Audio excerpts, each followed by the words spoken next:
ਫਤਿਹ ਕੋਲ ਕਰ ਇੱਕ ਵਾਰ ਫਿਰ ਤੋਂ ਤੁਹਾਡਾ ਸਾਡੇ ਚੈਨਲ ਸਵਾਗਤ ਹੈ। ਤੁਸੀਂ ਜੁੜ ਗਏ ਹੋ ਤੀਰਥ ਵੰਡ ਦੇ ਨਾਲ। 84 ਲੱਖ ਜੁਨੀਆਂ ਬਾਰੇ ਤੁਸੀਂ ਸੁਣਿਆ, ਕਹਿੰਦੇ 84 ਲੱਖ ਜੁਨੀਆਂ ਭੁਗਤ ਕੇ ਇਨਸਾਨ ਨੂੰ ਮਨੁੱਖੀ ਜਨਮ ਮਿਲਦਾ। ਇਹ ਕਿਸ ਆधार ਤੇ ਕਿਹਾ ਜਾਂਦਾ, आओ वीडियो देखते हैं फिर आगे विचारा करते हैं। और पुराणों के अनुसार सभी 84 लाख योनियों में मनुष्य की योनि को ही सबसे श्रेष्ठ बताया गया है, और वो इसलिए क्योंकि यह कर्म के अनुसार ही पुनर्जन्म की व्यवस्था है। अब जो भी मनुष्य अच्छे काम करता है उन्हें तो मानव जीवन मिलता है, लेकिन कई जीव ऐसे होते हैं जिन्हें 84 लाख योनियों में भटकने के बाद ही ये मनुष्य का शरीर प्राप्त होता है। तो चलिए मित्रों, सबसे पहले ये समझ लेते हैं कि आखिर एक योनि होती क्या है। तो ये बात तो सभी को पता है कि मादा के जिस अंग से एक जीवात्मा का जन्म होता है उसे ही हम योनि कहते हैं।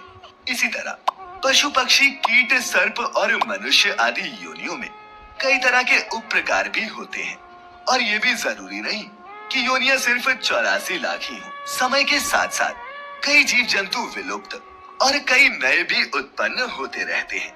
आधुनिक विज्ञान की माने तो अमीबा से लेकर मनुष्य तक की यात्रा में लगभग 1 करोड़ 4 लाख योनियां बताई गई है। लेकिन महत्वपूर्ण बात यह है कि आज से हजारों वर्ष पहले ऋषि मुनियों ने बिना किसी साधन और आधुनिक तकनीकों के ये जान लिया था कि योनियां 84 लाख के लगभग है। अब आपको बताते हैं कि क्या सचमुच में एक आत्मा 84 लाख योनियों में भटकती है। तो मित्रों, बता दूं कि हर जीव की मृत्यु के बाद कई तरह की गतियां होती है, जो कि उसके घटना, कर्म, भाव और विचारों पर आधारित होती है। वेदों, उपनिषदों और गीता में मृत्यु के बाद 8 तरह की गतियों को बताया गया है, जो 2 भागों में विभाजित की गई है। पहली है अगति और दूसरी है गति। अब अगति में क्या होता है कि मनुष्य को मोक्ष तो नहीं मिलता, बल्कि उसे फिर से इसी मृत्यु लोक में जन्म लेना पड़ता है।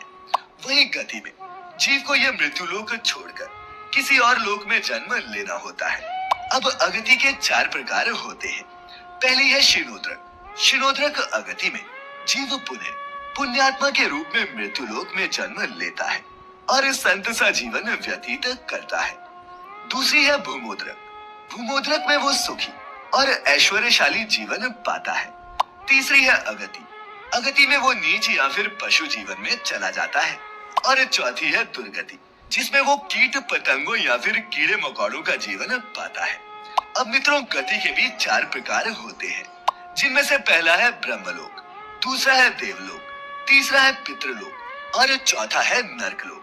मित्रों, एक जीवात्मा अपने कर्मों के अनुसार ही इनमें से किसी लोक में जाती है। और इतना ही नहीं, पुराणों के अनुसार आत्मा 3 मार्गों द्वारा ऊर्ध्व या फिर अधोलोक की यात्रा करती है, जिनमें से पहला है अर्ची मार्ग। मित्रों, अर्ची मार्ग ब्रह्मलोक या फिर देवलोक की यात्रा के लिए है। दूसरा है धूम मार्ग, जो पितृलोक की यात्रा के लिए है। सूर्य की किरणों में एक अमा नाम की किरण होती है, जिसके माध्यम से ही पितृगण पितृ पक्ष में आते जाते हैं।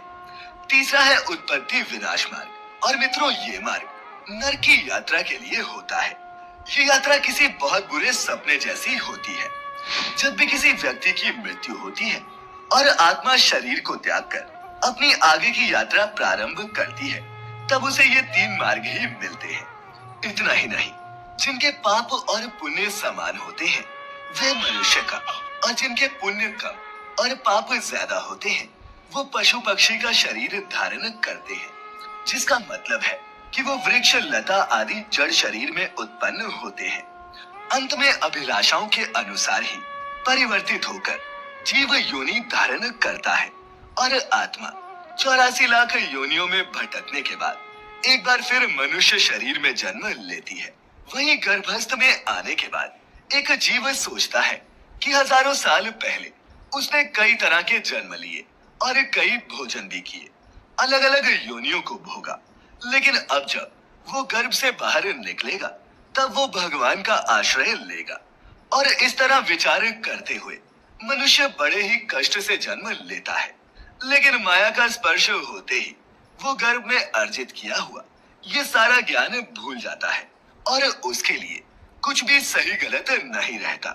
इस सब के बाद मनुष्य अपनी मर्जी करने लगता है और इस तरह इस मनुष्य जन्म और शरीर का सौभाग्य खोने लगता है। तो मित्रों, हमने मिलकर जाना कि कैसे एक जीवात्मा 84 लाख योनियों में भटकती है।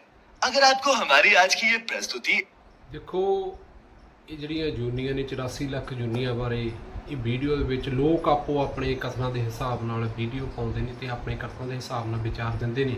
ਪਰ ਇਹ ਗੱਲ ਜ਼ਰੂਰ ਸੱਚ ਹੈ ਕਿ ਤੁਹਾਡਾ ਜੀਵਨ ਤੁਹਾਡੇ ਕਰਮਾਂ ਦੇ ਆਧਾਰ ਤੇ ਨਿਰਭਰ ਕਰਦਾ ਹੈ ਕਿ ਜਿਸ ਤਰ੍ਹਾਂ ਦੇ ਤੁਹਾਡੇ ਕਰਮ ਨੇ ਉਸ ਤਰ੍ਹਾਂ ਦਾ ਤੁਹਾਨੂੰ ਅਗਲਾ ਜਨਮ ਮਿਲੂਗਾ ਤੇ ਜਿਸ ਤਰ੍ਹਾਂ ਦੇ ਤੁਹਾਡੇ ਪਿਛਲੇ ਕੋਈ ਕਰਮ ਚੰਗੇ ਹੋਣੇ ਆ ਇਹ ਤੁਹਾਨੂੰ ਉਸ ਸਦਕਾ ਮਨੁੱਖੀ ਜਨਮ ਮਿਲਿਆ। ਸੋ ਆਪਣੇ ਕਰਮ ਵਧੀਆ ਕਰੋ, ਕਿਸੇ ਦਾ ਦਿਲ ਨਾ ਦਿਖਾਓ, ਆਪਣੇ ਕਰਮ ਨੂੰ ਇੱਕ ਰੱਬ ਸਮਝ ਕੇ, ਰੱਬ ਦਾ ਰੂਪ ਸਮਝ ਕੇ ਕਰੋ ਤਾਂ ਕਿ ਤੁਹਾਡੇ ਕਰਮ ਚੰਗੇ ਹੋ ਸਕਣ।